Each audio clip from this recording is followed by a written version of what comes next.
This is Monkey World, the largest ape and monkey rescue centre on the planet. With every animal comes a story. Some funny, some shocking. Dramas great and small. Today on Monkey Life, the nursery chimps get the better of animal manager Jeremy. David Attenborough didn't have this problem, did he? No. And there's tension when a new woolly monkey baby is born. Hey! Grab the monkey, grab the monkey.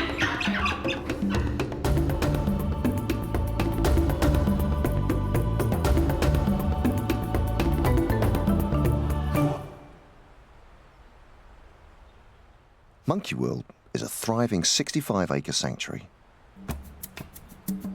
Established 20 years ago, it's run by Jim Cronin and his wife Alison. It's home to more than 160 primates of 15 different species. And all the primate care staff dedicate their lives to rehabilitating the animals that come their way.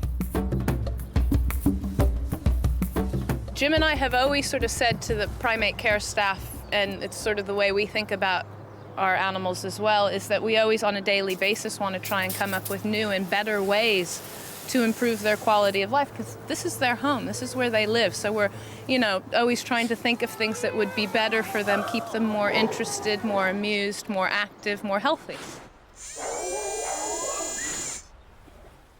When you work with animals, no 2 days are ever the same. But for animal manager Jeremy, his day starts with a physical challenge.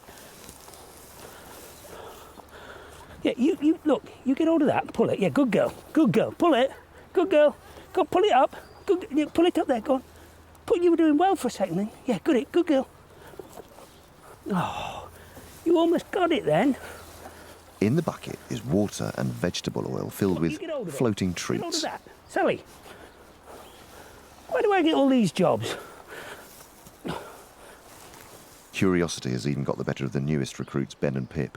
They've been extremely nervous of the outdoors and have only recently been brave enough to come outside. But now, there's no stopping Ben. Well, Pip's still a little bit of a wuss.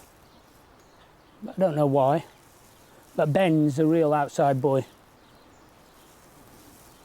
If you look at Pip now, she's still a bit nervous of it all, though she doesn't quite know why. Look, Ben, what are you doing, eh? You be careful, don't go and fall in. What's this? Life at Monkey World is all about creating fun. But there's a serious side too. Now, the whole thing is, apart from gives them something different to do, the oil on the top of this is, is good for their skin and coat conditioning. These chaps do get dry skin, and of course our climate isn't really suited to them, so we do need to oil their skin regularly, like on a daily basis. Otherwise they can get dry and cracked skin. We do give them oil in their diet, so we've got oil from within, but also we spray them and anoint them with vegetable oil. And this is just a variation on that. We've got water with oil floating about in the top and then the food, and so at some point they're going to get oil on them and it's good fun. And, it's just another way of getting oil onto them. Ben's having a great time. Just like humans, all chimps have different personalities.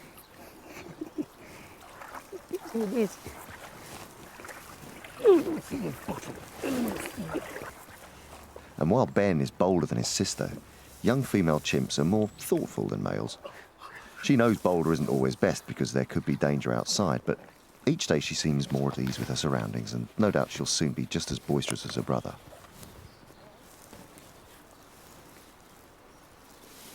While most of the gang are enjoying their treat, dominant female Sally doesn't join in. Sal's not a team player. Sal only likes doing things when she's on her own and, got the full attention. She doesn't share. Sally's nursery mob is one of 4 chimpanzee groups at the park. It's home to 7 chimps, and 18-year-old Sally's made it her job to be the park's very own foster mum. Many years ago, she did live in an adult group, but never really fitted in. Because she loved babies, it became her job to help the park's younger residents negotiate the complexities of chimp life. To date, she's helped raise 29 babies. Living at the other end of the park is a unique bunch of chimps, the bachelor boys, affectionately known as the hooligans.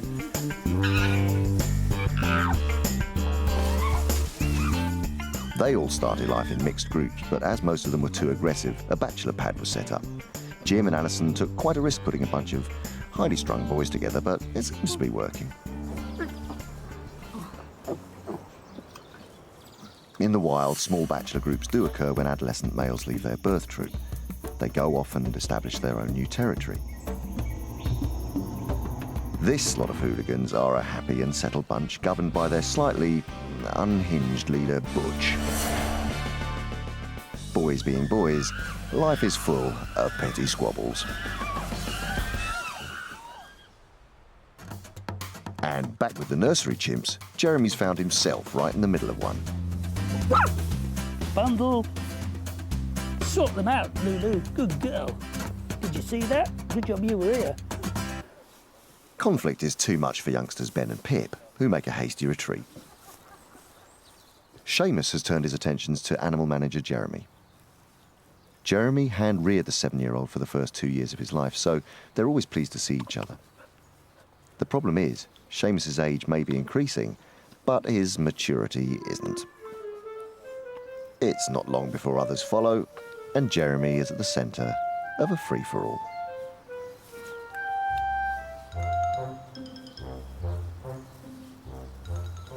David Attenborough didn't have this problem, did he? No. I've got another spot, have I?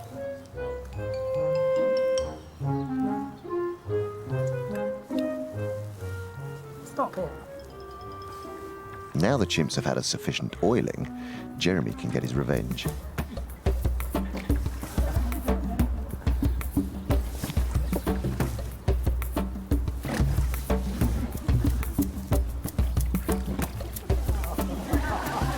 While he has fun terrorising the others, Lulu uses her intelligence to sneak the prize. By emptying out the bucket, she gets all the tasty bits that have sunk to the bottom.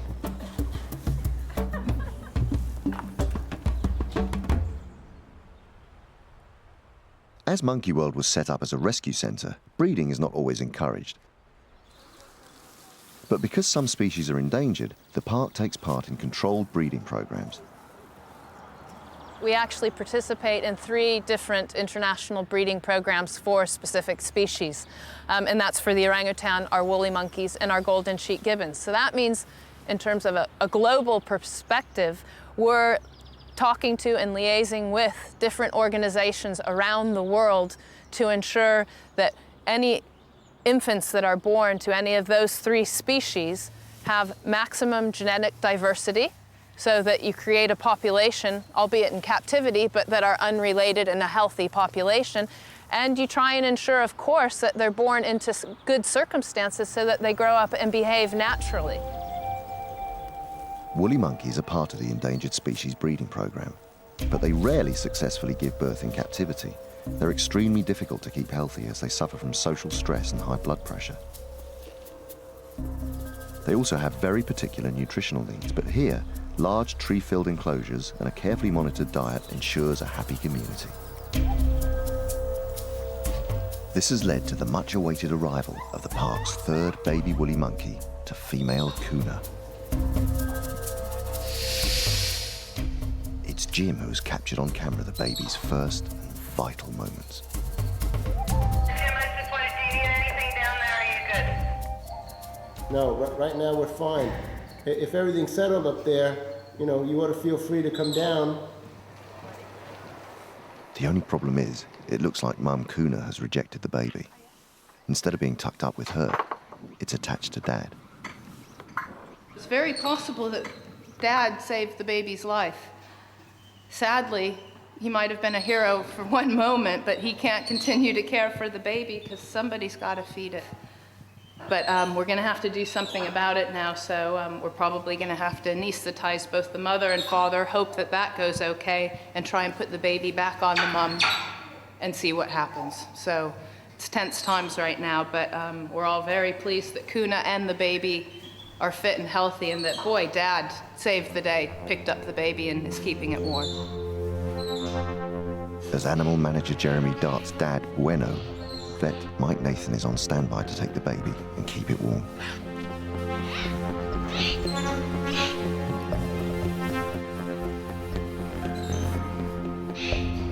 Mum Kuna is also anaesthetised, so the baby can be put back on her nipple to feed. But before that, Mike needs to check the baby's weight. What's the weight? 313. The baby's weight is 313 grams, which is less than a can of baked beans.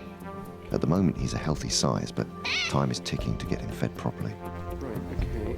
This baby hasn't had anything at all to suckle since it's been born. I think the reflex to hang on is incredibly strong. That's overriding everything. But it just wants to have a suckle on the nipple, but he is just too lazy to take it. So I want to get some fluids in because I think he's slightly dehydrated. The baby's becoming weaker and weaker, so it's vital he gets fed.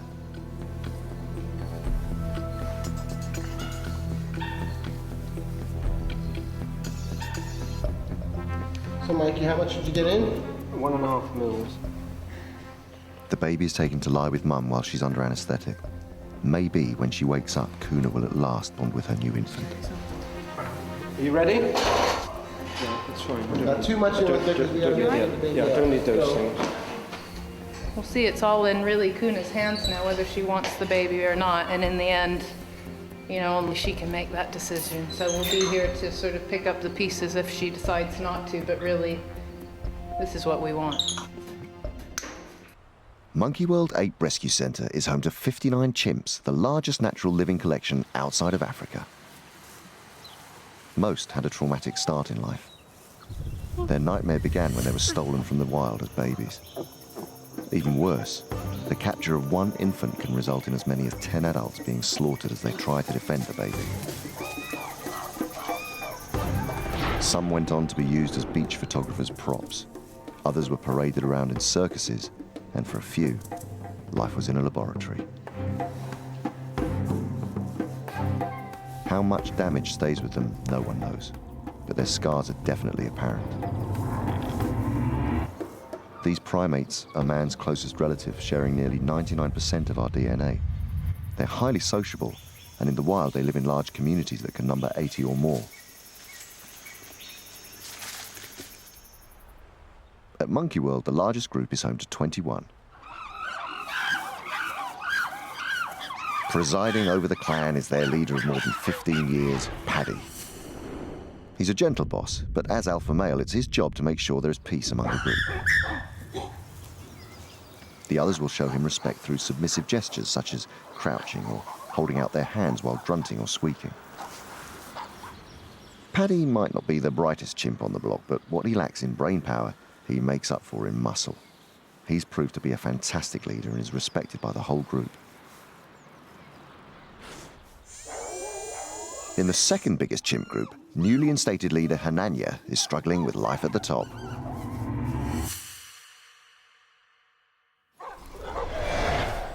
Two years ago, he was second in command to Rodney. It was Hananya's job to support his alpha male, and he clearly showed respect for his leader. Unfortunately, this slowly began to change, and Hananya's respect for Rodney weakened. Chimpanzees can be aggressive and volatile. In the wild, if there is a fight for leadership, the end result can be fatal. The park witnessed this firsthand when Hananya challenged Rodney. Most of the group backed the younger and fitter Hananya. Although Rodney's injuries weren't life-threatening, sadly, the shock was just too much. He suffered a heart attack and died.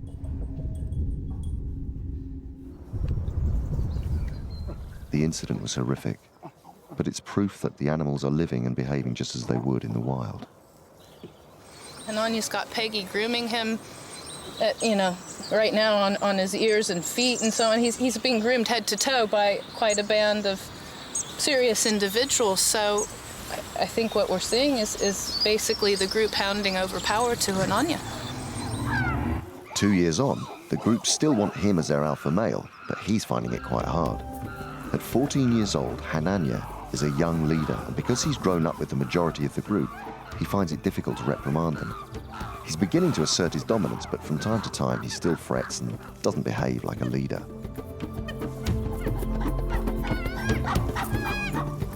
This is a crucial time for him. It's hoped that he'll rise to the challenge, but the park is worried he may fall apart. With his position in the balance, it's going to be a very interesting time for this group of 16.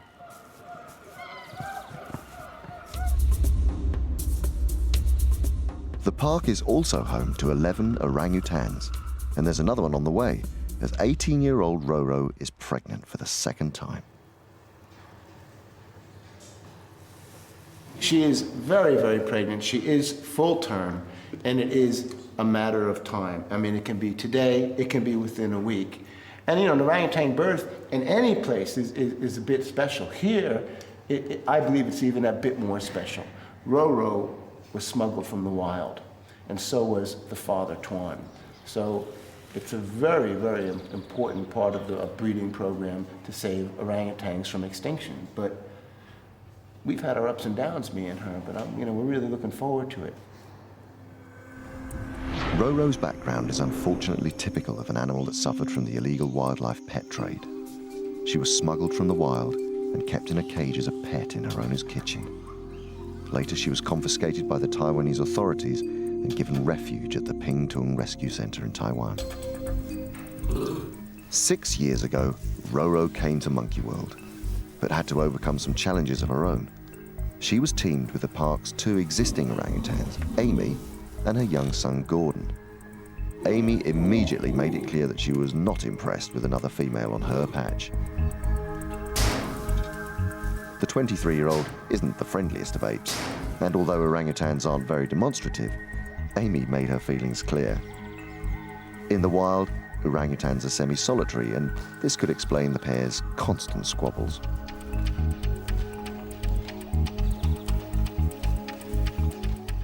Luckily, after a few weeks, a truce was finally reached. Monkey World continues to rescue orangs, and 2 have also been born at the park. One of these was Roro's first baby. To begin with, she did hold the little girl tightly, but she would not let her suckle and ended up wrapping the newborn in a blanket.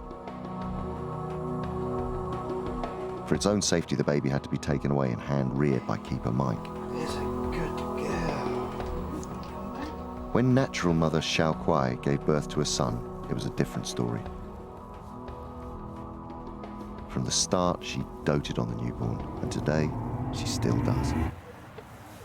Xiao-Ning clearly has mothering instincts, but this isn't always the case. In the wild, orangutans have the longest childhood of the great apes, and youngsters will stay with their mums up until approximately 7 years old.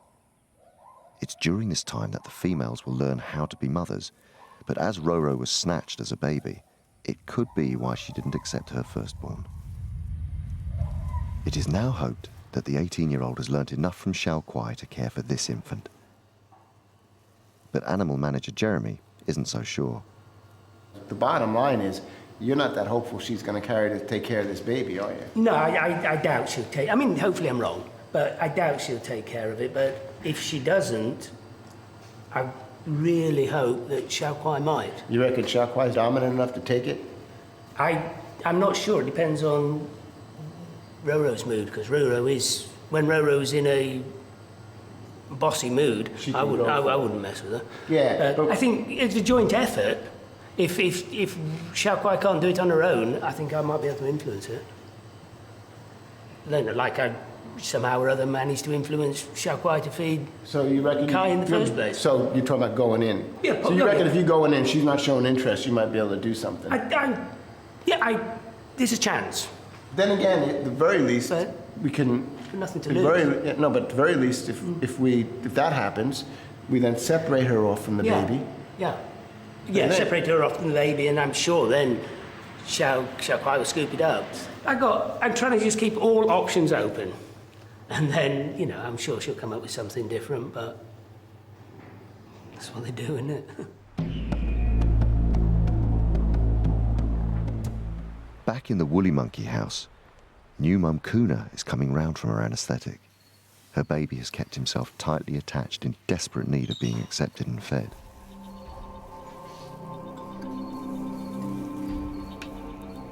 But it looks as though Kuna is just not taking to her new arrival. Hey, Kuna. Things start to go from bad to worse. Hey, get in there, get in, hey! Grab the monkey, grab the monkey. Mum Kuna is actually trying to bite the newborn. Although this commotion sounds terrible, it's the only option for the baby's safety. The baby safe. The baby okay, I Allison? believe so. We've got toes, fingers. I don't see any blood. Last him. He wasn't caring for the baby, so I think it's going to be our job now.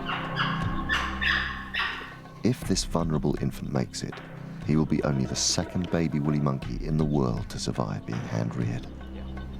We're very worried about whether or not this little one's going to survive, but we're going to try looking after it in a different way to any of the others we've tried before. Not put it in an incubator, keep it tucked up to whether it's my body or somebody's body, and just do it sort of more like a woolly monkey mother would, and start out very slow and try and feed as little and as often as possible and see if that works.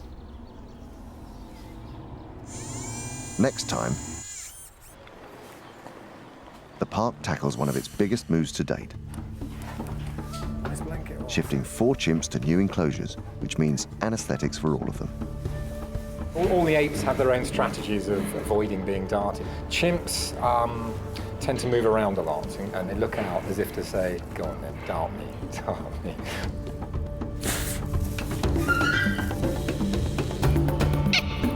And we find out if the precious woolly monkey baby survives.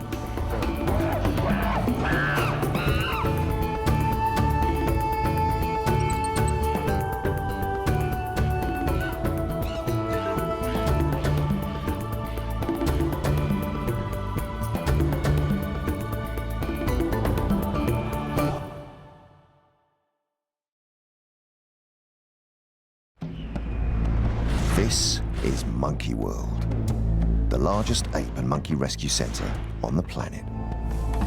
With every animal comes a story. Some funny, some shocking. Dramas great and small. Today on Monkey Life, there's a challenge as 4 chimps move house on one day. And there's news of an orphan orangutan who needs a family.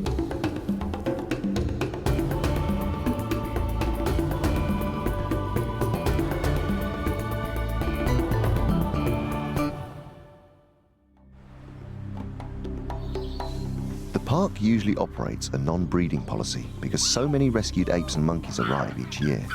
But sometimes the chimp's birth control doesn't work.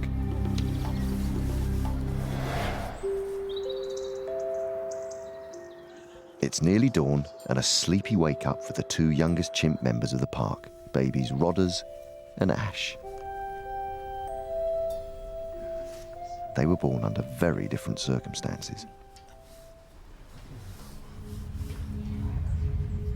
Rodders was a surprise arrival for Mum Jess. She'd even had a negative pregnancy test. Jess showed no interest in her baby, so for his own safety, Rodders was taken away. 6 weeks later, baby Ash, who was planned, was born to Kathy. They bonded at first, but then things started to go wrong. This morning, when the baby was whinging or whatever, Kathy would actively covered it over in wood wool and then was like forcibly poking it, not just sort of nudging it, seeing if she could get it to be quiet. The decision was made to hand-rear both babies together. Good morning. Oh, babies. Good morning. Keepers Emma and Paul were on babysitting duty last night. Even though Rodders and Ash are so young, their baby faces do look familiar. Dinner. There's something about Ash that reminds Paul of another baby in her family group. There's definitely a touch of the Eddies with these lugs on each side of her head. He's actually from the other group in the park, Hananya's group, and that's where Seamus and Pip were also born. And you can sort of see a likeness to them. And so I think he's going to be a little mini Seamus. God forbid. The park always prefers babies to be reared by their mothers, but the primate care staff are very experienced, so they're an ideal substitute. Such a privilege to do it. It really is. Yeah. And we love it. It doesn't always feel that way at 2 o'clock in the morning. But we try our hardest for them and spend a lot of time trying to nurture them right, so that hopefully they both grow up to become well-adjusted chimps. The Monkey World site covers 65 acres, and there are 4 chimp groups. Group dynamics are carefully managed. The largest has 21, led by alpha male Paddy, then Hananyas with 16, and the 11 bachelor boys. The nursery group is used to nurture babies and youngsters. Adult female Sally acts as a foster mum, but she and the primate care staff always know when the time comes for the kids to move on. Today, wildlife vet John Lewis is helping move 4 chimps into new groups. It's going to be the park's biggest move. It'll be a long day for Charlie, Gypsy, Seamus, and Tootie. Charlie was rescued 4 years ago from life as a Turkish TV star. Today, he's a lovable and energetic tearaway. He's improved enormously since he arrived at the park.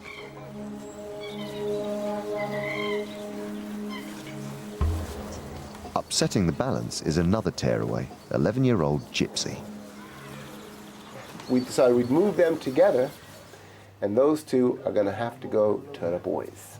It's hooligan time. They're acting like it. I think it'll suit them. The 2 boys will be able to use up their energy with chimps their own size. Back in the nursery, Charlie's boisterous behaviour has rubbed off on 7-year-old Seamus, so he's going to move too. He'll be living with Hananya. Because it's a larger family group, it'll give Seamus the chance to improve his chimp social skills. He'll move with another chimp from the nursery, a little female who's growing up fast, 6-year-old Tootie. So we put Seamus and Tootie together, we move them to Hananya's group. We put Charlie and Gypsy together, we move them to the boys, and maybe we can start to get things to settle. Back with baby chimps Ash and Rodders, it's time for everyone's least favourite job of the day. Right then, bum changing time.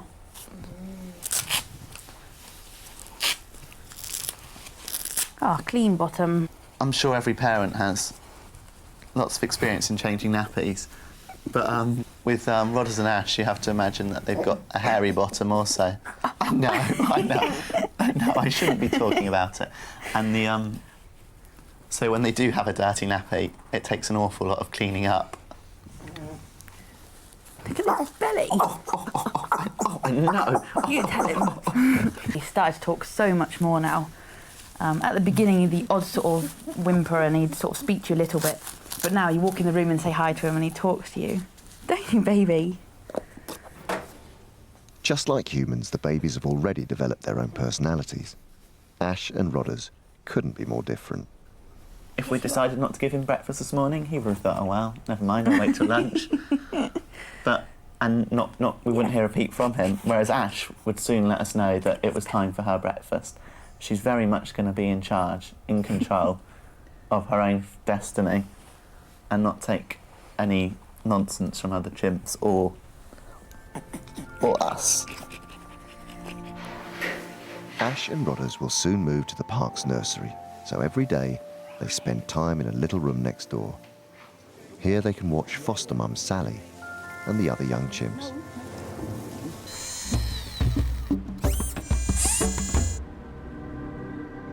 Today's big chimp move will be a challenge. All 4 must be anaesthetised to move them safely. First is Charlie. I'm just going to dart him. We're going to crate him, move him down the other end. I'll give him enough anaesthetic so he's still asleep when he gets to the other end, which gives us flexibility down there. We move him into his new place, wake him up.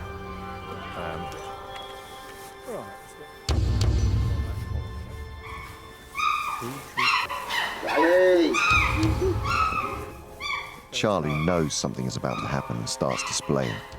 But John wastes no time when Charlie isn't looking.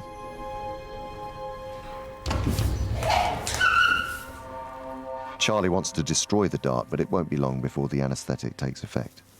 Then it will be safe for the team to go in and move him.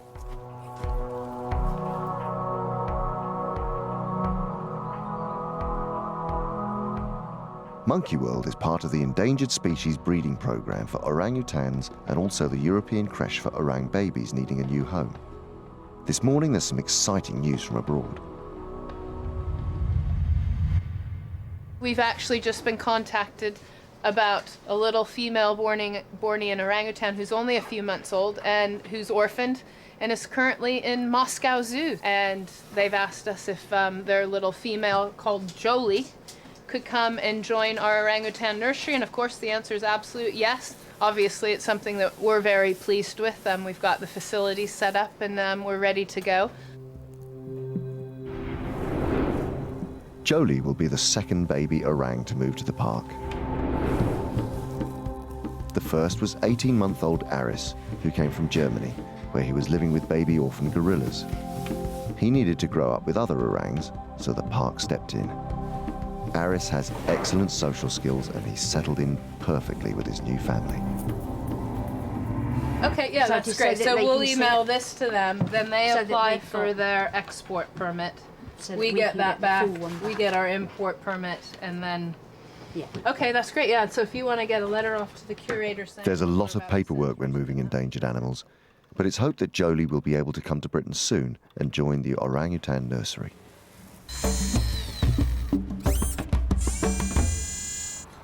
Across the park in the chimp nursery, Charlie is now asleep. It's a tense time, and the staff hope he's had enough anaesthetic to keep him under as he's taken across the park. On the lookout are Sammy and Paquito. They're keen to see who's about to join their boisterous bachelor group. Charlie has arrived in the bachelor holding bedroom. While he's still asleep, the team examine him. They can see how much he's physically improved since he arrived at the park. John's very happy, and so am I. I mean, his weight is just spot on. His muscles are really... When the boy that we brought in could hardly walk up a pole. He couldn't do things that chimps do. And you look at him now, and he's got some real muscles on his arms. His legs are good size, and not an ounce too much. I mean, he's spot on. His weight, it's just great. So he's in terrific shape. His teeth are great. We couldn't ask more for him. We couldn't ask more of him, really. Outside in the Monkey World bachelor enclosure, the chimps are being rowdy. But inside, Charlie is getting used to his new surroundings after his move across the park. Okay. He's come around from the anaesthetic really well, and just getting used to his new surroundings. And can already hear that there's chimps that make a lot more noise than Seamus, Sally or Lulu ever did. So he's a bit worried about what's going on at the other end of the building. Moving in next door to Charlie is Gypsy. He was rescued 10 years ago from the pet trade in Israel. He arrived with 3 other boys, including his old boss, Hananya. His move today was easy. He has a very trusting relationship with the animal manager, Jeremy, and could be injected by hand. So I can see his face. You're helping us. Tomorrow, Charlie and Gypsy will meet for the first time. If it's successful, they can move in with the boisterous bachelors. Back in the nursery, it's Seamus's turn to move. His rocking behaviour means he's nervous, but he might also be doing it to avoid the dart. I mean, all the apes have their own strategies of avoiding being darted, especially the ones that have been darted many times before. And chimps tend to move around a lot and foil you because they are moving. And orangutans, even better still. We've seen orangutans cut as much straw as they can, bury themselves in the straw, and all you have to aim at is a sort of a straw rick with 2 holes for the eyes, and they look out as if to say, go on then, dart me, dart me. But unfortunately, they all make a mistake. Keep still. Stalemate.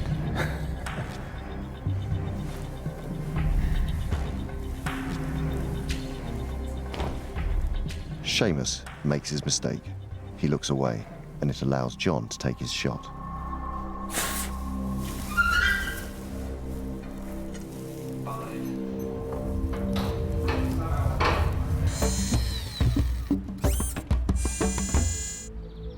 The park is best known for its chimpanzees and orangutans, but there are a further 13 species living here known as lesser apes and monkeys.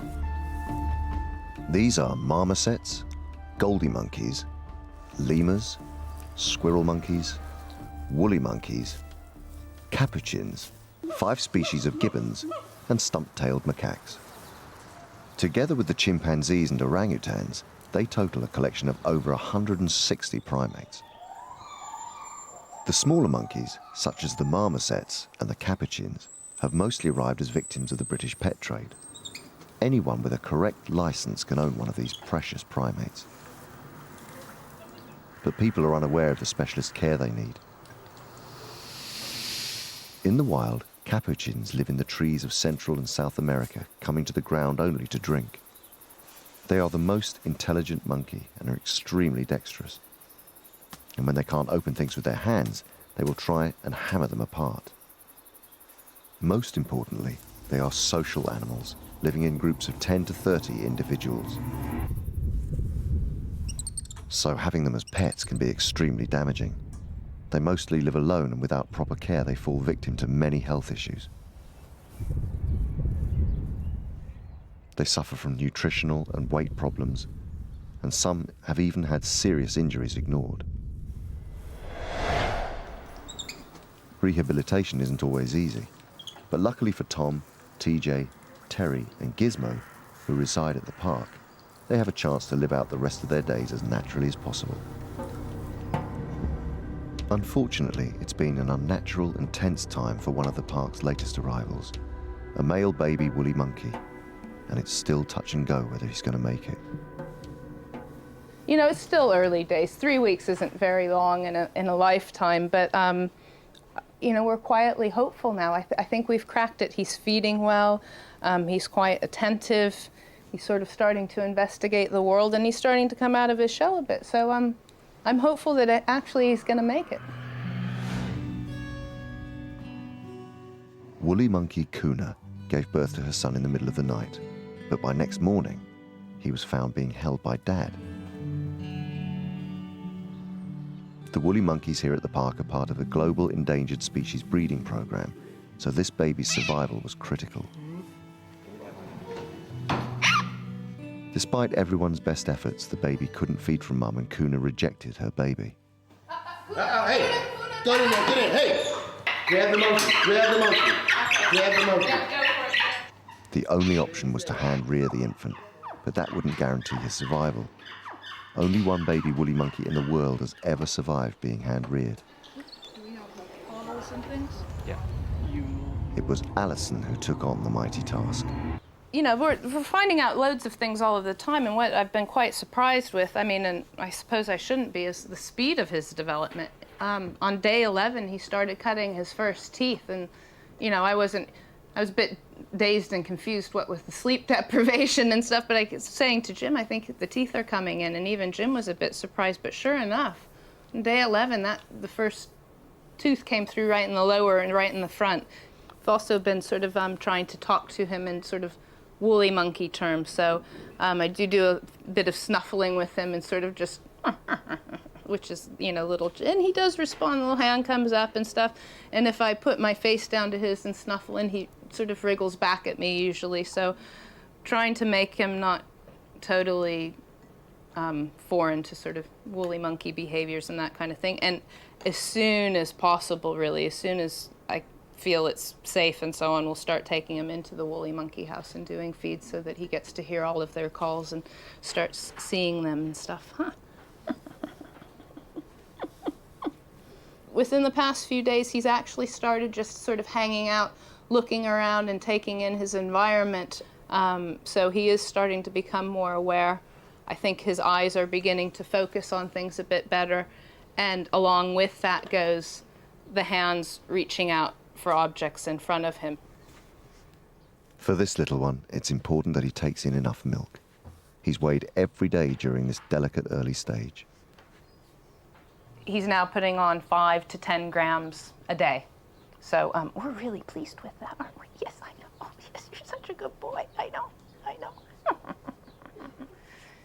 Spending so much time with the baby, Alison really wanted to give him a name. Jim was reluctant to give him a name for fear that, he either wasn't going to make it or I'd grow too attached and that kind of thing. But when he started cutting his first teeth, I thought, if you've got teeth, you got to have a name, really. So on day 11, I named him Julio. So this is little Julio. In the wild, woolly monkeys spend most of their time high in the tree canopy. Their tails are prehensile, meaning they've adapted for seizing or grasping. They act like a fifth limb, helping them balance and secure them from falling. It frees their hands and feet for other things, like collecting food. Julio is already fast developing his. From just a couple of days, this tail was wickedly strong. And he can support his whole body weight on it. So we do give him little exercise sessions now and again, and he seems to enjoy it. You can see right now he's sort of teething on the blanket, having a bit of fun, wriggling around, and you just sort of make him use his muscles a little bit. Needing serious exercise when they arrived at the park were the stump-tailed macaques, affectionately known as the ugly monkeys. Before their life at the park, they lived in a British laboratory for 20 years and were used for asthma research. Unfortunately, they were kept alone in small confined cages. They were also overfed the wrong foods, had no exercise, and had become obese. Fortunately, they were retired to Monkey World. Not only were they put on strict diets, they were also grouped together and now live happily in 2 large enclosures. It took time, but in their 6 years at Monkey World, their weight and health has improved dramatically. Although some do still have big bellies, it's not because they're overweight. Just like humans who experience dramatic weight loss, the uglies have been left with loose or saggy skin. The only way to correct this would be to have surgery, and as they don't care what they look like, it's totally pointless to put them through it. Good boy, Brian. Through time and lots of patience, Jim, Alison and the primate care staff can nurture these animals into the magnificent primates they were always meant to be.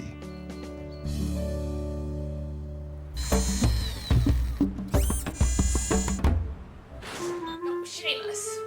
Get him, Seamus! Newly installed in Hananya's group, 7-year-old Seamus is playing. Outside, there are some surprises waiting for him. Cherry is his biological mother in here, and sadly enough, probably she's going to be the one that's most difficult for him to get to know in here, because she's just that way. She looked after him for the first week or so, then lost interest and set him down and went off to play with the others. So I don't think that she'll have any recognition of him whatsoever, because it was over with very quickly in terms of her participation. So no, whether or not, how much they know each other from hooting and hollering back and forth from enclosure to enclosure, some of them might recognize him already, but we'll have to see. The last to move is Seamus's nursery pal, 6-year-old Tootie. She's also brought into the bedroom holding area. Things might be relaxed now, but the boss, Hananya, is watching them. All 4 chimps will be left to rest. It'll be an exciting few days as the staff wait to see if they adjust to their new surroundings and playmates. Next time, Keeper Mike is on a mission to Moscow. Orangutan Jolie will soon be joining the 11 orangs at Monkey World. It's a big scary thing for, a little baby like that to meet somebody new. And back at the park, in Paddy's group, young female chimp Eddi finds out that life gets tougher as she gets bigger.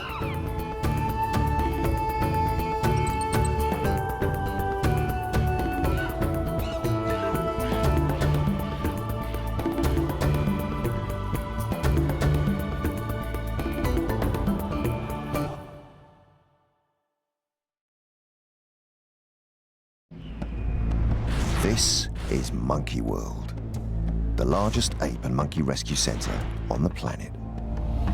With every animal comes a story.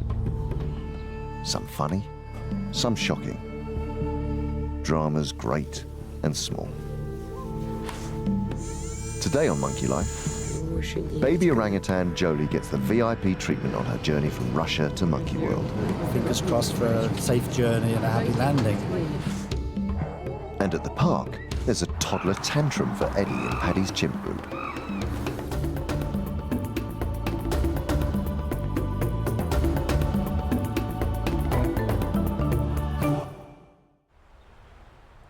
In the past 20 years, Monkey World has rescued and rehabilitated over 200 apes and monkeys. 11 of these are orangutans. These primates are part of an endangered species breeding program. And Monkey World is now the creche for baby orangutans needing a new home.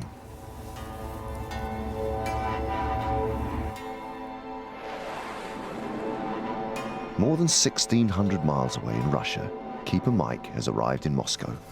Thank you. I'm Mike, how are you? He's on an assignment to collect Jolie, an 8-month-old baby orangutan who will soon join the Monkey World creche. She lives in a zoo in the heart of the capital city. Jolie was abandoned by her mum and is being hand-reared by keepers at the zoo. Orangutan babies are very delicate and need specialist care. At Monkey World, Mike played foster dad to other baby orangs. So he's the perfect choice to collect the 8-month-old, and he's very keen to meet her. And who knows what's going to happen. She may come to me, she may be frightened, she may stay away, she may not want to come to me. It may take a couple of days before she decides she wants to come to me. She may decide she doesn't ever want to come to me. So, I don't know. It's the unknown round that door. So let's see your baby. Go yeah. Jolie? Where is she? In here? Yeah, please. Go on, you go first. Hello. Yeah. Aren't you beautiful? Aren't you a big girl, too? It'll take Jolie some time to get used to hearing Mike's voice. He's also brought along a T-shirt so she can get familiar with his smell. You are now officially a keeper at Monkey World, okay? It's rather a nice one, and it smells of me a little bit as well. So the smell of me probably isn't quite so good. But seeing a new face has made the youngster a bit unsure of what's going on. If you look at her, you'll see that she's doing things, and then she sort of looks at me to see if I'm still here and paying her attention. Probably the best thing I can do now is not try to go to her, but see whether she will approach me. Hopefully in a couple of days' time, she will be coming to me and allow me to pick her up and be English mum or English dad to her. So it's good. I think she's going to be a shy girl. Back at the park, Jolie's future home is now complete. Over the last 2 months, the team has been building a new outdoor enclosure where Jolie will live with the other 4 orangutans. Alison hopes the space will be perfect for them. The most brilliant enclosure, I think, that we've built to date. I know it's only small, it's an orangutan nursery, but I am so pleased and impressed with how this has come together. I'm really, really happy with it, and hopefully all of the guys will be too. To ensure that these critically endangered primates can move around their new enclosure in as natural a way as possible, much thought has been given to the height of the platforms, poles, and trees and the distances between them. This really is meant to start feeling to them kind of like a forest that they can swing in and move around in, just like an orangutan wants to, which is to walk through the canopy. Carrying their body upright as opposed to bent over like the chimp on all fours. You know, if you think about it, orangs sort of walk through the forest with their body held upright. It's very different than a chimp or a gorilla. So we're hoping that these guys, you see, on the smaller scale, actually this nursery teaches us a lot. So we've got the babies, and we can see what encourages them to go up, where we should start placing climbing apparatus and things to swing on. So the nursery's, it's a big step for us because it could actually change the way we do the rest of the park. For orangutans in the wild, It's a risky business living so high up in the tree canopy, especially for the babies. So for this enclosure, the park doesn't want to take any risks. We've put in safety nets underneath the top of the towers. Lee got quite keen on that. Really start looking that high and the vision of a little guy Hsiao-Ning losing taking a it. plunge, yeah. Wild animals take a lot of falls. Orangutans, you know, it's not that they never fall out of the trees in the forest. In fact, a lot of wild animals that field biologists look at have broken limbs, especially the gibbons. So, you know, taking a plunge isn't unheard of, just like, you know, people do. They make mistakes too, and as they're growing up and learning, it isn't unheard of to, you know, underestimate how far away your next handhold is and to take a spill. But you've got to take risks. I mean, they've got to be taught to climb. They've got to learn how to climb. And you know, life's a risky business. So you really give them what they should have, and then we'll take start every building precaution. on this. And that's the best we can do. A few last touches are put in place while the nursery orangs keep a close eye on proceedings, especially naughty 9-year-old Gordon. There is one problem we could run into. If Gordon realizes I predict he will too. that this turf has just been put down, it's coming up. You might have fun spending the whole day rolling up all No of the point in turf. being heartbroken about it. If Gordon discovers the turf, we're just gonna watch him roll it up. And we'll roll it back down at the end of the day. We'll just have to get over it. But it could happen. We could have that little disaster. It could happen. And while the cheeky orang contemplates whether he should destroy, over in Hananya's chimp group, the boys are always on a mission to cause havoc. Hananya's group of 18 are quite young, and some are lacking more in the brain department than others. It's home to 5 teenage boys, and although they're around the same age, they couldn't be more different. Both Tico and alpha male Hananya are quite serious and prefer to keep an eye on proceedings from afar.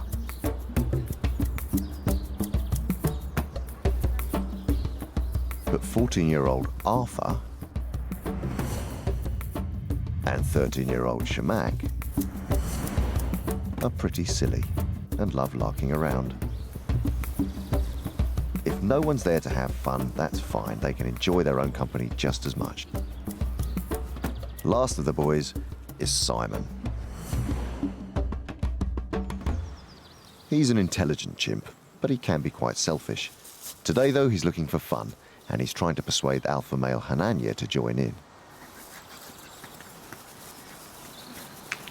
Although playing is a bit out of the boss's comfort zone.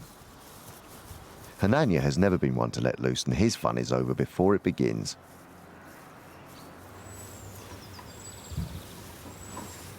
But Simon's in the mood for messing around, and he can always count on Macaque to join in.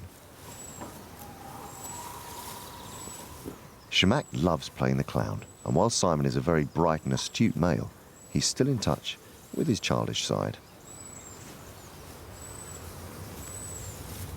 Alpha male Hananya prefers the more refined things in life, like grooming. It's a great way to reinforce friendship. Today he's spending time with Tico.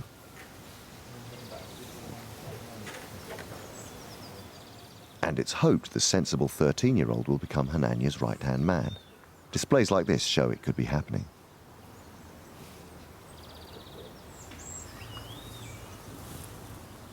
Tico is the only other male in the group capable of leadership, and it would seal the troop if he became Hananya's second-in-command. Back with the orangutan nursery, it's time for the youngsters to check out their new home, and as predicted, it's cocky Gordon who's bravest. Come on, Gordon! Come on! This is probably because for the last 7 years he's spent time in the enclosure next door with one of the other groups. Gordon! Come on! Oh, Gordon! Orangutans are the slowest movers of the great apes, but Gordon's keen, so this is quite speedy for him. So Gordon's come through so far. First prediction is right. Gordon's through bravest. Aris is following right behind. He's somewhere in the tunnel right now. Aris arrived at the park 6 months ago. He was very confident because of his rough and tumble beginnings growing up with a group of baby gorillas. But as he surveys his new surroundings, he's not so confident. Come on, Aris. And I expect eventually Ame, the curiosity will get the better of her and she'll come through, and then after a while Hsiao-Ning. But I think Hsiao-Ning will take quite a while because she's quite shy. But Hsiao-Ning is sat in the window and her curiosity might tempt her across. Go on, honey. Hey, you! It's a good boy. Gordon is well settled into the enclosure, so he's tucking into breakfast. Good boy. But Aris still needs a bit of encouragement from Jim. Such a good boy. 11-year-old Ame is next to cross the walkway. Hey, Ame. Here we go. But 2-year-old Hsiao-Ning is still showing no sign of wanting to leave the playroom.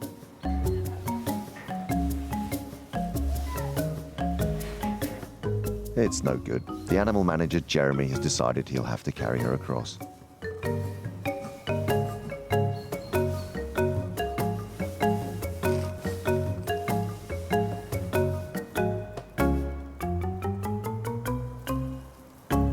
The enclosure is a work in progress, and a few design faults are showing. More hoses need to be put in because Aris is finding it difficult to climb. It's all part of what we were saying. This is now a fun thing for us because it's about designing, making, not for an ape, any ape. It's about designing and building for an orangutan, and they're loving it. I mean, you know, Yeah, ours Gordon is just right great. now. Yeah, look at that. I mean, that's just huge. At Monkey World Ape Rescue Center, in Paddy's chimp group, it's treat time, so the alpha male is exerting his dominance. On the menu are their favorites, corn and marrows. In the wild, all primates have seasonal changes in their diet, and this is replicated here at Monkey World. Corn is a particular summer favorite with the apes. In chimpanzee society, there is a strict pecking order, so alpha male Paddy and the high-ranking females get to tuck in first. For 5-year-old Eddi, the youngest member of the clan, something unusual is happening. It's something that this confident youngster has not experienced before. Since birth, Eddi has been spoilt by her mum Susie and the rest of her chimp group. She's been given everything she wants and never had to wait for food. But over the last year, she's been losing her baby status, which means having to fend for herself, something she's clearly not happy about. Even low-ranking Pepper knows you've got to work hard to land the yellow stuff and keep hold of it. Frustrated, the cheeky toddler tries to steal a handful of marrow from second-in-command Jimmy. His look says it all. Not taking any chances, ex-lab chimp Clin stays high up out of the way so she can enjoy her treat in peace. 25-year-old Kathy is the cheeky upstart's next target. Kathy is quite a high-ranking lady who doesn't tend to give her food away. It seems Eddi's luck is quickly running out.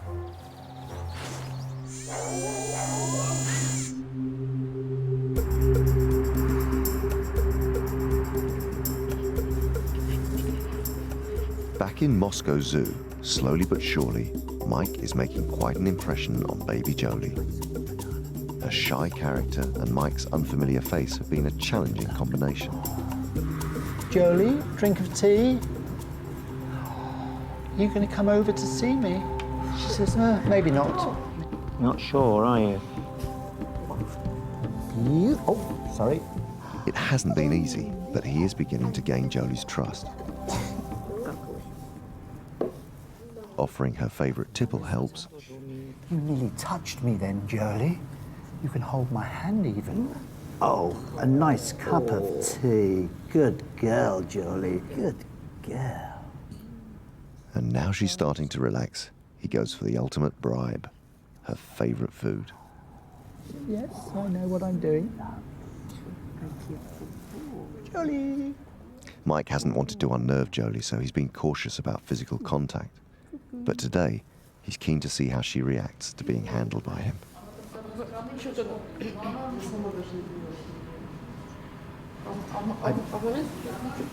Oh, yeah. I may stand up and walk. It looks like Jolie feels brave enough to accept a new friend. Oh, yeah. Okay. Good girl. She's got plenty of her security blankets here and a cushion underneath. And if you look, she's actually holding on to me with her hand. But she's not crying. You know, she could actually be screaming her head off. But she's not. Are you? Which is done. I know it's really quite hard to understand what's happening. Should we have a look around here? This is a good dog. Or perhaps we have a little walk. Mike's 25 years of experience hand-rearing baby primates means he knows what to do in most situations. But they can always surprise you. You can have all sorts of... I know you have such a big mouth. And those teeth are so strong. Dear me. Dear me. What a little hooligan. What a little hooligan. It's a big scary thing for, you know, a little baby like that to meet somebody new. And what we've just done now is we've just ended on a good note. It's better to go away and leave her wanting more of me. So she now has gone for a little lie down, and hopefully she's now thinking that, oh, that wasn't so bad. Tomorrow, Jolie will be starting a new life nearly 1,600 miles away at Monkey World. But now, Mike and the Russian keepers must prepare for the 6-hour trip.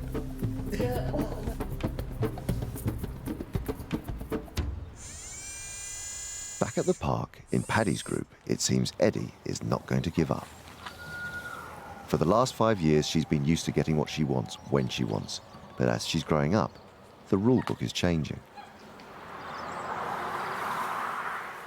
Eddi is a stubborn young lady and is frustrated by chimp etiquette.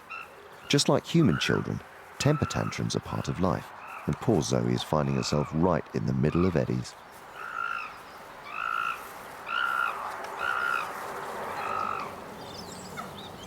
It's going to take some time for this youngster to get used to not having her own way.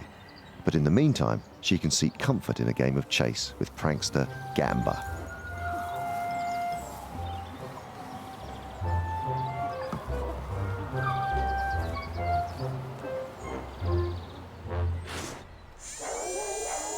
Down at the far end of the park, it's also snack time for the stump-tailed macaques.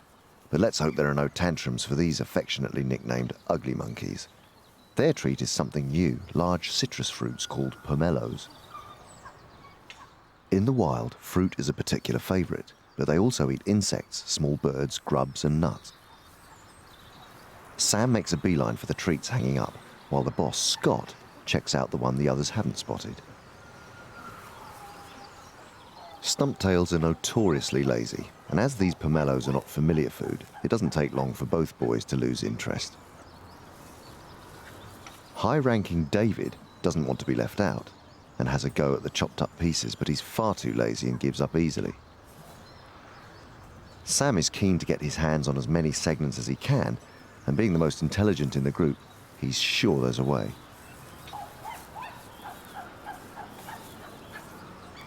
Placing the fruit throughout the enclosure gives them all a chance to sample the pink flesh, and it means even low-ranking Paddy can have a try.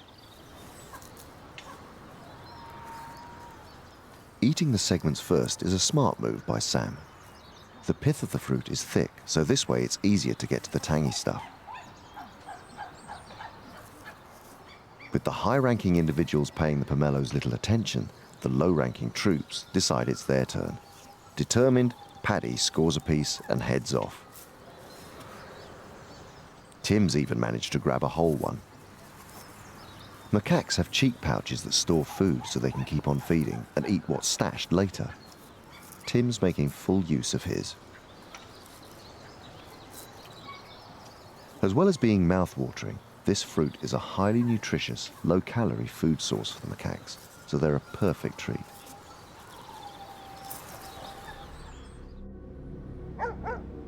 It's early morning at Moscow Zoo. And for baby Jolie, today she will finally join the growing population of orangutans in Monkey World. Her Russian keepers are making the journey with her to the UK, but when they leave, Mike will be the only person she knows. So over the last few days, he's been getting to know her so that the move goes smoothly.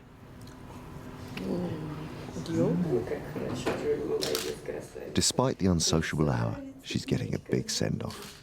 The zoo has clearly taken extremely good care of her, but for Jolie's sake, they know the time has come for her to move and grow up with other orangutans.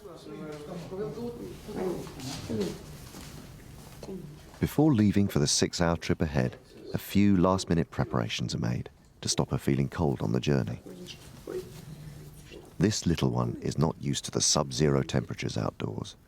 In the wild, orangutans live in the tropics, and here at the zoo the temperature has been regulated to match.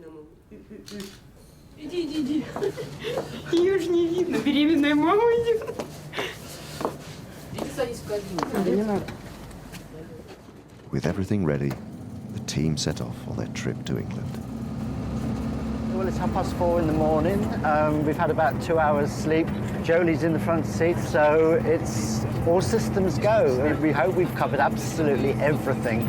You know, Jolie's got her flight numbers, her passport, her papers and everything. Looking forward to it immensely. With such a precious cargo, everyone is rushed straight through the airport. Because Jolie is only 8 months old, special travel arrangements have been made for her. This is the first time an orangutan has ever been allowed in the passenger cabin, and Mike couldn't be happier. She's really fine. She's taking it great. So the next step is getting out at the other end. So it's pretty exciting. It's all going well. So fingers crossed for a safe journey and a happy landing. Monkey World, here we come.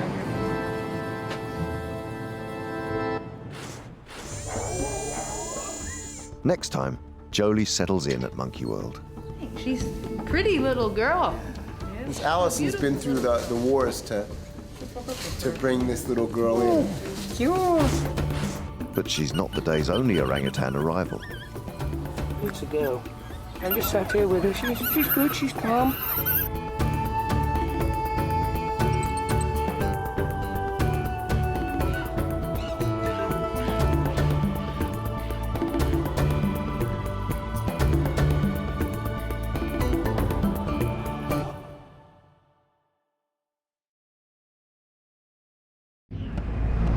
This is Monkey World, the largest ape and monkey rescue centre on the planet. With every animal comes a story. Some funny, some shocking. Dramas great and small. Today on Monkey Life, baby orangutan Jolie arrives at the park from Moscow. And she isn't the only new arrival, as orangutan Roro gives birth. She's good, she's calm. A little girl.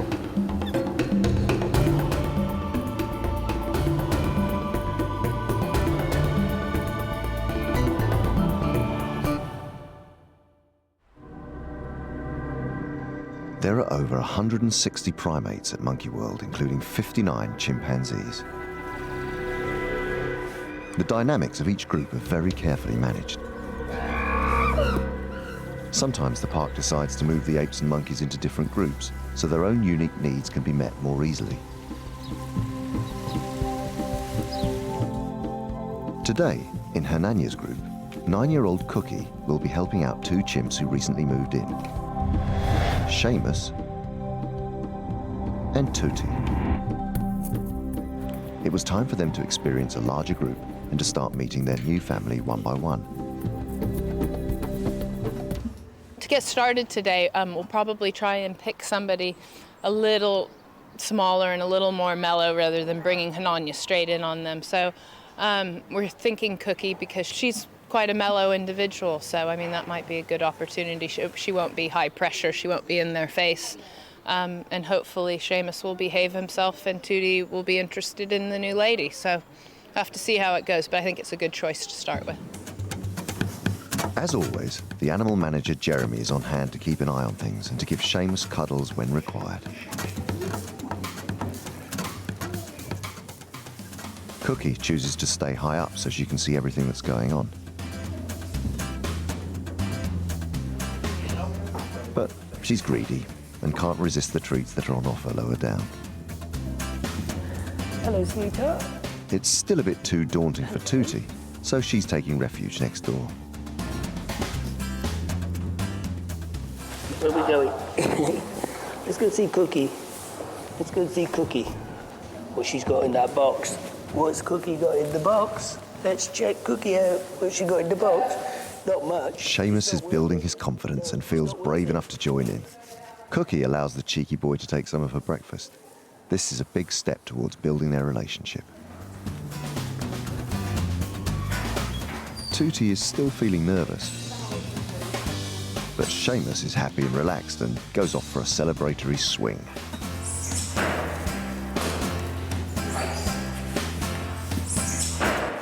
Cookie decides that if the new girl Tootie won't come to her, she'll just have to pay her a visit. Go get him. And it's reassuring hugs all round. Oh, nice one. Good girl. This is going really well. Tootie's still reluctant to come out of the bedroom, but Cookie keeps going into the bedroom, and clearly there's no riot going on in there, so it can't be too bad. Seamus is, as you can see, playing with me more than Cookie, but nevertheless he is having periodic plays with her. So hopefully we can leave these guys together now, and then if all goes well, we'll introduce somebody else tomorrow. When Seamus and Tootie moved from the nursery, 2 other boys moved too, Charlie and Gypsy.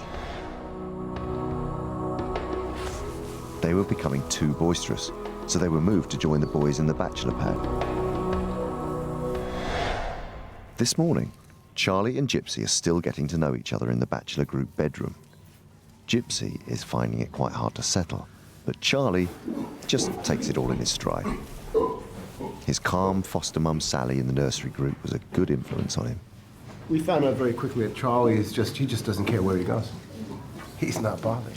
As long as there's somewhere for him to have a little fun, he's okay. He was really very much ready to leave Sally. He's the real hooligan. He's got what it takes to be with the boys. So he was ready to leave Sally's. It was becoming very difficult there. That was a critical situation. That's a nursery.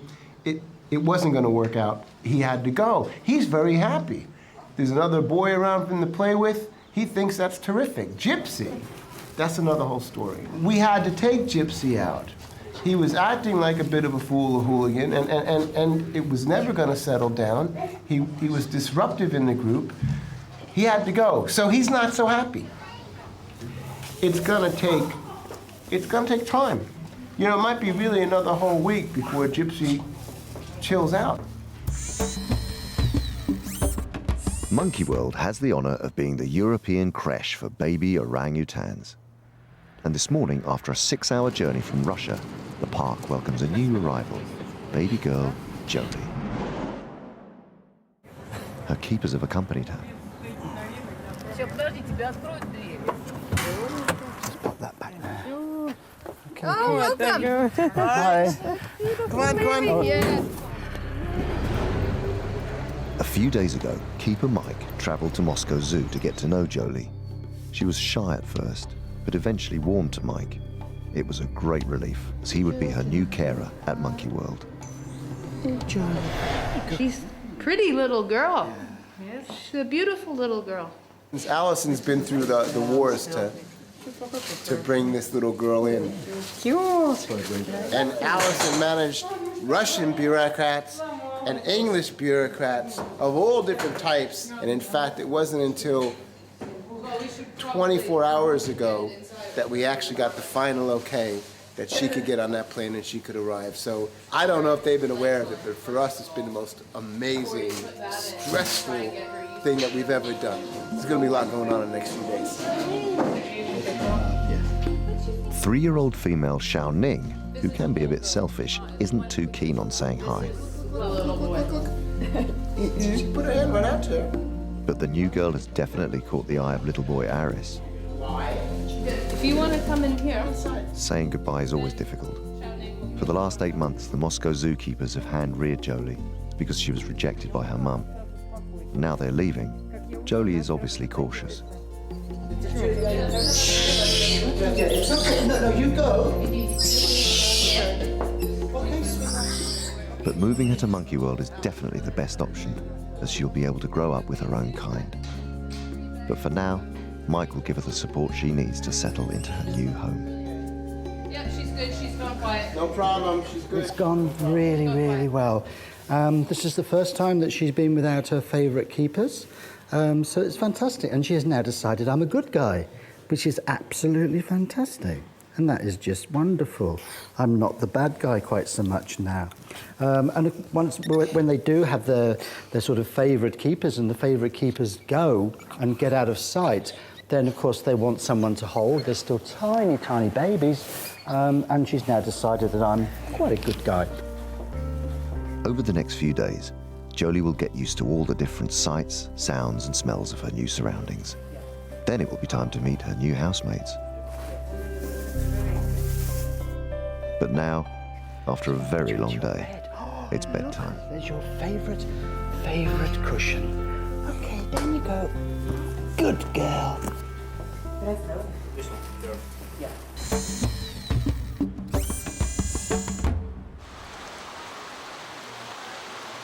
The great British summer. Rain, rain, and more rain. Hananya's group of 18 are at least trying to have some fun. The wet stuff gives them a whole new set of challenges, putting their incredible balancing skills to the test.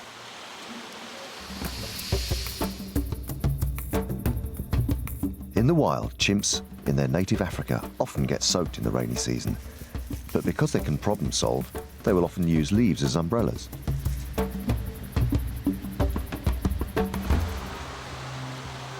At the park, alpha male Hananya isn't too keen on getting wet either. And unfortunately for him, it doesn't show any signs of clearing. Most of the chimps aren't bothered by this downpour, but it seems to be having an effect on the girls.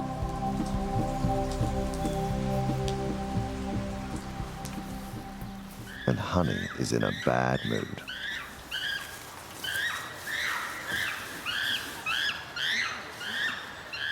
Jess has clearly done something to upset her, and although Jess may be older than Honey, upsetting her when her temper's already flared could lead to repercussions.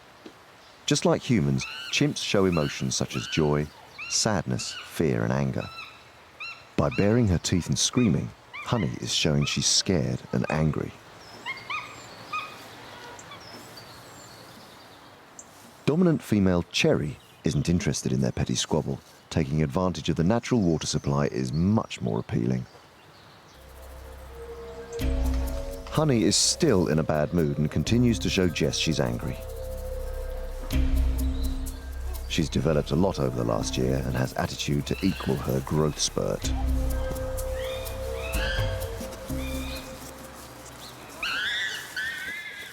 Each chimp makes their own unique call, known as a panhoot. As this is just a squabble and Honey is still grumpy, no one responds. Marjoline is being very clever. She uses some wood wool as a sponge to soak up all the moisture. And as for stroppy Honey, shutting the rain and world out is her best option for today. But she might want to keep one eye open just in case Jess comes back for round 3. Monkey World Ape Rescue Center sent Mike on another mission while he was in Moscow collecting Jolie, the baby orangutan. The park had received several reports of primates being used in the tourist industry in Moscow, so Mike investigated and brought back footage of his findings. I'm just frightened of that guy. Well, it's terrible. It's just like any other, whether it be a beach photographer or anybody else who sort of steals primates from the wild and uses them to work for photography. The animals suffer terribly. I'm not surprised. We've always known that there were primates being worked at Red Square. I have some photographs of some chimpanzees that I've seen there, 2 or 3 different individuals. You know, there was a baboon and a couple of macaques there on that day that Mike was there, plus an eagle of some kind. Now, I think it's not uncommon. The zoo, when I spoke to them about it, said that they were aware of many chimps being worked in and around Moscow, and they'd like to try and do something about it, but they don't know what to do. It's a worldwide problem, and Monkey World got involved in the 1980s when hundreds of baby chimps were smuggled into Spain for an abusive life, posing as beach photographers' props. For $8,000. After tirelessly campaigning, this practice was eventually banned. In 2002, Alberto, the last beach photographer's chimp from Spain, was given sanctuary at the park. 30 chimps have been rescued from the European tourist trade, including lovable Charlie, foster mum Sally, and the impressive alpha male Paddy. Unfortunately, the exploitation of primates still continues in Moscow. What you're looking at is pain. Yeah, a lot of suffering. pain. A lot of pain, a lot of suffering. The other important part to understand about it is who is actually owning these chimps and working them. Are they random individuals who happen to get themselves an exotic pet and this is what they now do with it? If you start dealing with people working in an organized way, smuggling animals and then using them for photography, you're talking about dealing with an organization that might be involved then with the smuggling of the primates, and then that's a whole different kettle of fish and potentially a very dangerous one.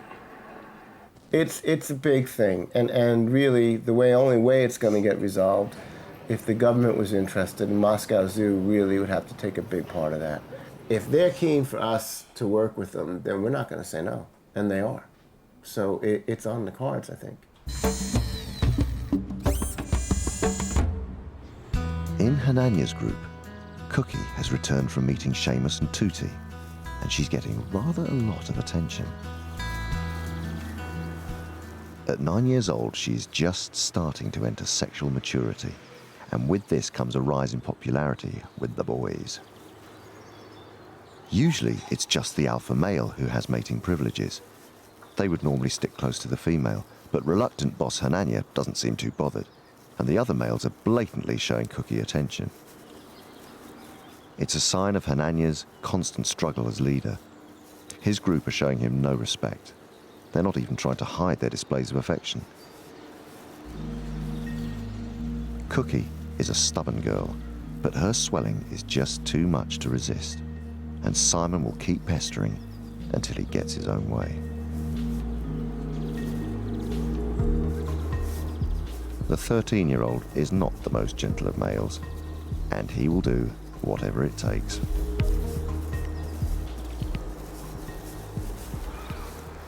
Much more of a gentleman is second-in-command Tico. Grooming is probably their most important social behaviour. It helps maintain or improve friendships and calms nervous or tense individuals. For Cookie, being sexually receptive means lots of extra attention, but the expression on her face suggests she is far from enjoying the experience. Cookie is not a very friendly or approachable chimp, but that doesn't seem to make her any less attractive to the boys. Now it's low-ranking male Arthur's turn. He isn't quite as mature as Tico and Hananya, and his courting skills need developing. At 14 years old, Arthur is capable of reproduction, but it will be a few more years before he becomes socially mature. Even further down the maturity ladder is the group's silliest chimp, 13-year-old Shimak. But leapfrogging is not quite what Cookie had in mind.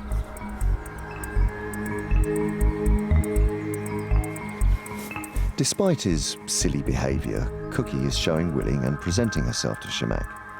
He seems to have a mating ritual style all of his own, but it works for Cookie, so it looks like this courtship could go on for quite some time.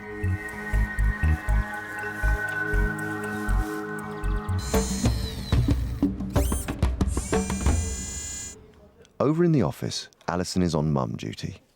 Baby woolly monkey Julio is now 2 months old and flourishing. Julio is very important, and we have gone to that extra length for him. I mean, we have hand-reared baby apes and other baby monkeys before, but in particular, Julio being a woolly monkey, this is perhaps more delicate, more focused, and more important to us because woolly monkeys are so rare. They rarely successfully give birth in captivity. I believe that only one or two, if that, have ever been hand-reared successfully in captivity. I only know of one. I believe Julio's the second worldwide to have ever been successfully hand-reared. I think you can see he's grown a lot. He's about almost 600 grams now, so pretty much double his birth weight.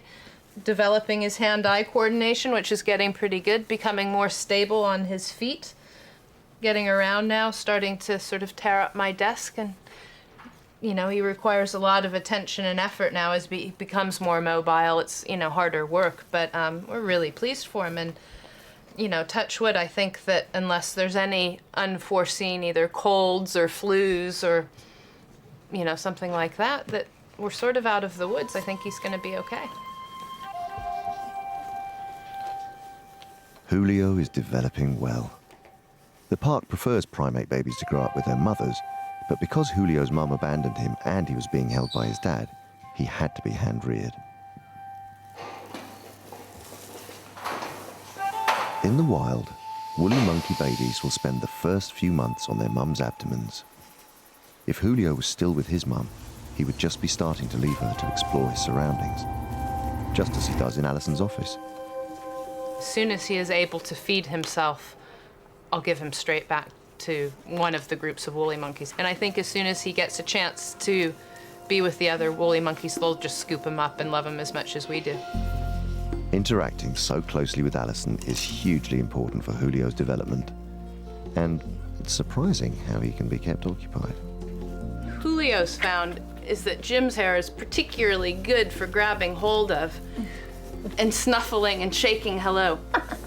Yes, I know, my hair's not quite as good, but it's pretty good. But Jim's hair is better, yes. And it's quite important that he learns all of these things, because when he does go back to the woolly monkeys, that's all natural behavior that, you know, when they go up to him and snuffle hello, and Susie sort of looks at him and shakes her head and says hello, he's gonna know exactly what to do. He's gonna sort of snuffle hello and shake his head back.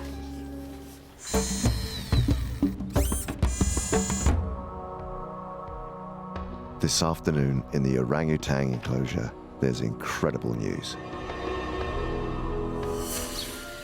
18-year-old Roro has just given birth. This baby is the 4th orang born to the park's endangered species breeding program. The animal manager, Jeremy, has an exceptional relationship with the orangs. Because of this, he has been able to go in and film this fantastic moment. So far, things seem to be going well, and the newborn certainly has a healthy set of lungs. It's a girl. She's cleaned him up and her up. Yeah, she's cleaned up for some time. Just sat here with her. She's good. She's calm. She's comfortable. She wasn't calm last time. She was all bent out of shape, you know. And you know, so far she's together. No, I'm hopeful. Roro clearly only has eyes for her daughter. Compared to her last attempt at motherhood, all the signs look positive. The little one is hungry. As well as sucking on Mum's lips, she's trying to search for the nipple. 3 years ago, Roro rejected her last baby, Hsiao-Ning. Luckily, Hsiao-Ning was successfully hand-reared by Keeper Mike and now lives full-time in the nursery.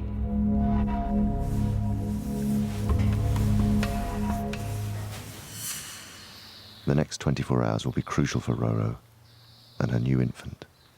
They'll be closely monitored to make sure the newborn feeds and is well cared for by Mum. Next time, the park's most lovable character, Charlie, undergoes emergency dental surgery. And will it continue to be happy families for Roro and her new baby daughter? You're talking about going in. Yeah, so you reckon if you going in, she's not showing interest, you might be able to do something? There's a chance.